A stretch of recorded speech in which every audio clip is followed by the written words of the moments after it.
there's a story that's not being told. The story of Jerusalem, Judea, and Samaria. The world has condemned it as the occupied West Bank. Could it be the biblical and historical heartland of Israel? Hear the miraculous stories of true pioneers who have dedicated their lives to the restoration of this land. Discover what's being hidden by mainstream news and media. Experience extraordinary places that few people even know exist. Join us for the Joshua and Caleb Report, stories from the heartland of Israel. Well, hey guys, this is Joshua and Caleb with the Joshua and Caleb Report. We are stoked about today's episode, and not really sure why, other than the fact this guy's name is Ben Goldstein, and we've never met him before. He's a security guy, an amazing defender of the heartland of Israel, and we're going to check him out. He seems like an amazing guy. I can't wait to meet him. It's going to be exciting. Seems like kind of an adventurous fellow, if I could, from what I've seen. So.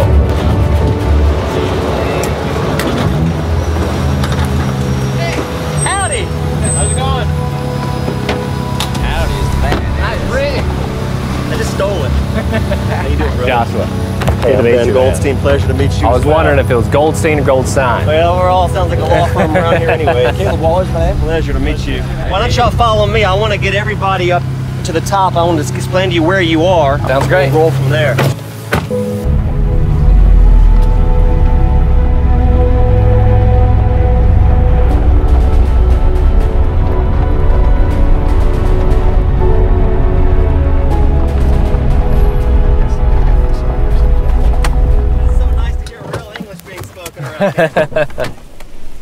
So I'm Ben Goldstein. I'm a 40-year-old married father of 3. That's awesome. Originally from Tennessee, third That is generation. awesome, and we've got this in common. That's what even makes a friendship better. We're good old Tennessee boys, so we know what that's like. And being out here, you really feel connected to the land of Israel. As you've noticed, as y'all drove from where you came from, you drive in Israel, basically it's a microcosm of the world. You have all climates. Yeah. You came up around 800 meters to get here.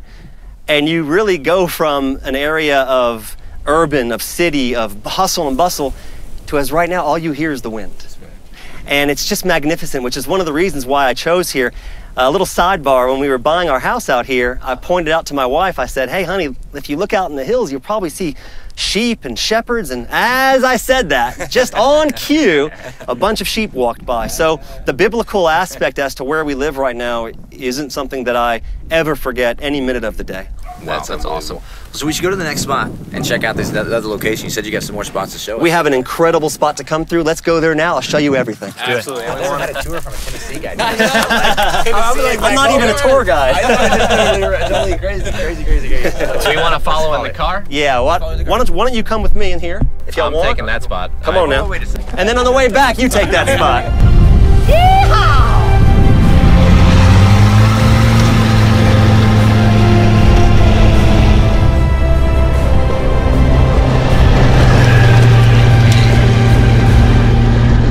We're standing on the site right now that was the site 2,500 years ago during the Second Temple period.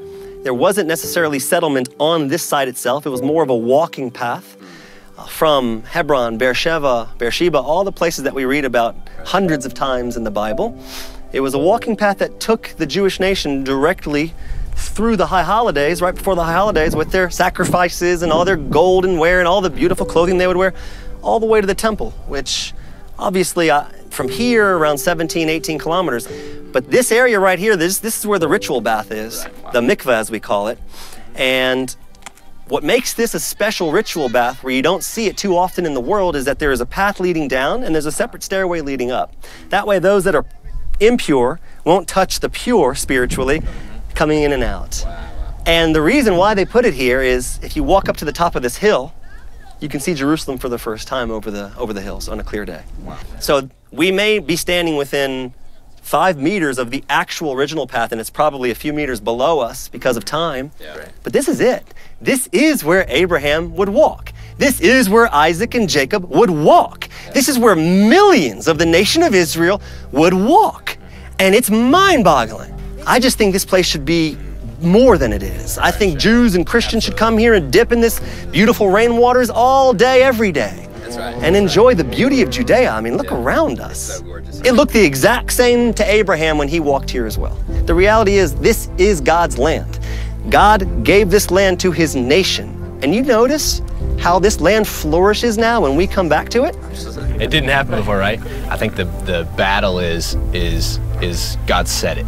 And you said in the beginning, spirituality. God said that this was going to be the land for the Jews, right? Okay. This was going to be the land for the Jewish people. They're going to come back here, and that's what the whole world, because there's this, what are they doing? They're hating God, it seems like. They're like, God said it, we don't want it, right? Correct. And so that's what I think is beautiful is you're walking in there.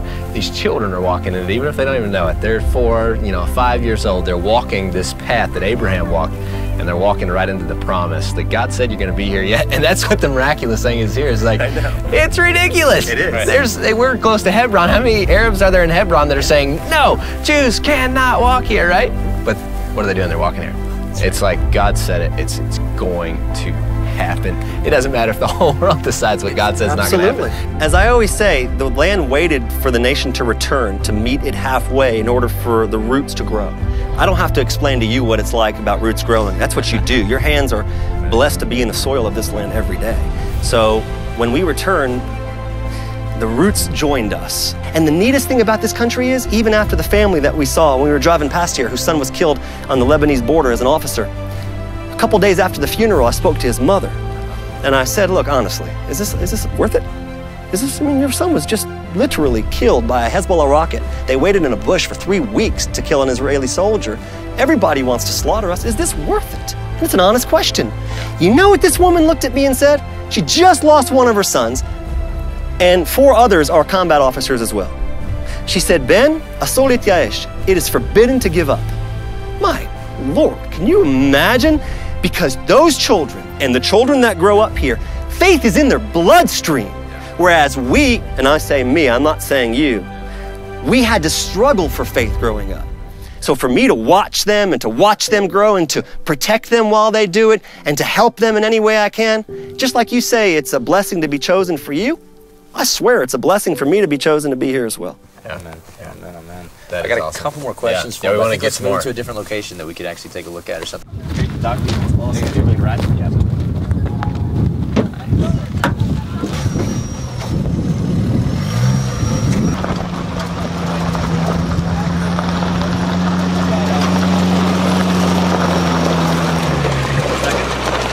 believe if y'all want a neat little seating area here, shouldn't be any wind. I don't know if it's the right view. It's a nice background amongst the hills. Okay, so we'll pull over a little bit closer. We'll pull into that area.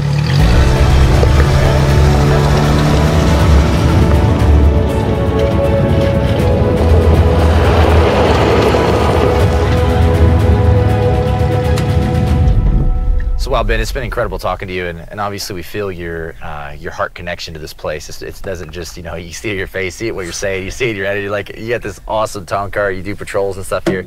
To me, it's like, it's I don't know if it was a boyhood dream for you in a sense to always be in security, but for some reason you're here, it's like it's become, you embody it, like it's what you do. But I want to go much deeper into that a little bit and just kind of talk a little bit about kind of like the families that are here. I mean, you were telling me just a second ago, just over this hill, literally over the hill was where the 3 boys were kidnapped. That was a tragedy that basically captured the attention of Israel, of course, but then the entire world was captured by that. And then kind of what was this community's response to that? And how do you explain that to your kids? I mean, you have 3 children. Like, how do you tell them, hey, there was these guys that kidnapped these 3 boys and then buried them in a field? Like, what do you say to that? We actually just spoke about that yesterday. It's very interesting you mentioned that story because I just described that to my children.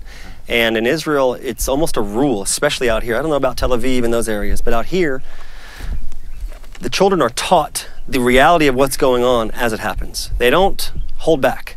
The teachers explain to them if there was a murder, which there was, a boy named Ezra Schwartz was shot in the head on this street over this hill, right where the boys were kidnapped. And on that same terror attack, which I was at the back of the line of cars when it happened, a principal of a local school was killed in the same attack.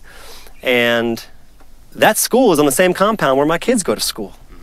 And what do you tell a 7-year-old, an 8-year-old? How do you explain that to them? Well, you tell them precisely what's going on, what happens, and how it happens. This is the reality of the world right now.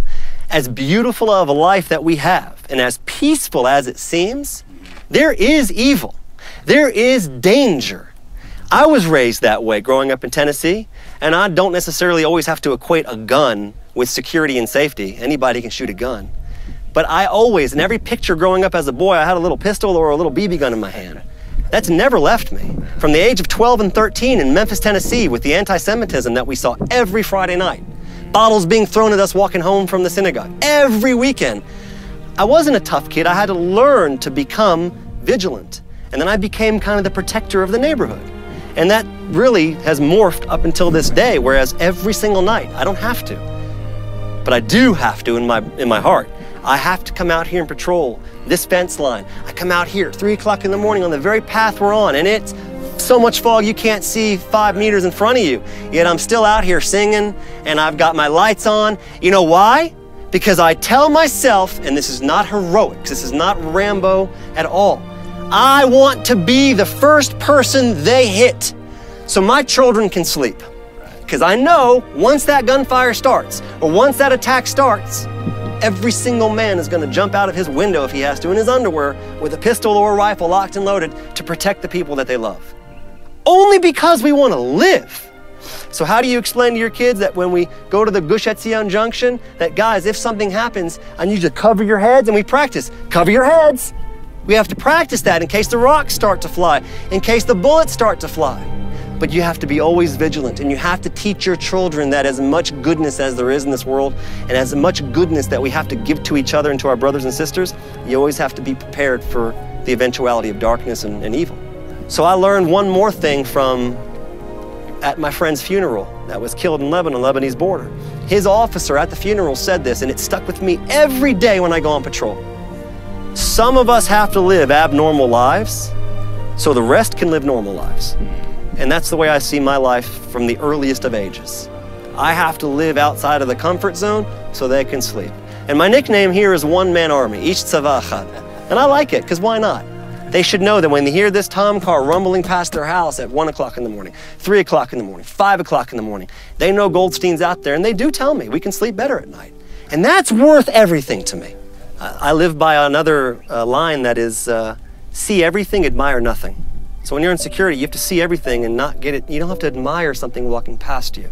You have to see it all, but don't spend too much time focusing on one thing. The one thing that I have to focus on, which is only positive, only good, is unity with a big capital U. Okay, that's the only university I've ever gone to, is the Unity University. And just like right now, we're spreading unity without any question, so too every single person I meet is always with a smile and a handshake until I learn that that smile and that handshake is no longer welcomed. But until that point, I hand out cold drinks to the Arabs tending these fields. Cold 7-Ups and waters, and I get their names, I get to know them. It's always with a kind greeting, because I don't know who they are. I don't know what their past is. I don't know if one day they may rescue a kid that's out here and fell on his bike and can't. My own car has been changed, tires, while I was out of town, my wife's car. The tires were changed by a group of Arabs in Neve Daniel, the community. In the middle of the winter, they told her stay in the car. They wouldn't even accept money afterwards from me 3 weeks later. So at the end of the day, I try not to live in that fear, and I try to cut through the darkness, spread the light through unity. That's it. That's the message. Israel has to be a message of unity. We have to get out of this enclosed, introverted aspect of what we were used to maybe in Europe for 1,000 years. Out of that, what I call the ghetto mentality, and open ourselves up to this mass level of unity. And then I know redemption will come from all of us. No matter what that means to you personally or me personally, that is what I believe in. And that's what I want to continue to spread. Ben, is there anything, if people want to get involved to help in any way with what you're doing, is there a way to do that? Absolutely. For the past 4 years, since the Gaza war, I used to walk through Hebron, just me, with bags of food and whatever else I thought the soldiers might need, and just go from station to station and hand it out to them. And eventually I came up to a soldier and I asked him, I said, okay, brother, what do you really need? I mean, how much Bamba and chips and colas can you possibly? He showed me his vest. He said, look at it, it's horrible. 2-piece vest systems, no flashlights on their rifles. Since then, I have had so many partners stand up shoulder to shoulder with me. I'm not an organization. There's no fees involved. I don't hand any money out to any staff afterwards because there is no staff. I pay for my gas with it. and I buy myself a shawarma with it. But what I do is I hand out now to these communities just like mine, projectors, these lights, these handheld lights by LED Lenser. And they are 3,000 lumens. They run for around 4 hours, and they just light up the night. And you can see out 700 meters. Stuff like that is exactly what I need for people that truly want to step up. Let's truly spread the light, all pun intended, by showing that we are all working on this together. So thank you for asking. Yeah. Because I am a one-man band, and I'd like to open that up a little bit. And the last thing I'll say is, look, we were all made, we're a 12-tribe nation, not a one-tribe nation. Each tribe had their own roles, and I learned from that as well. We all have our own roles, and we're all doing it. Thank y'all very much. Hey, thanks, Ben. My pleasure. My honor. Thank you. Thank you. Yashar Kof to you as well. Thank you.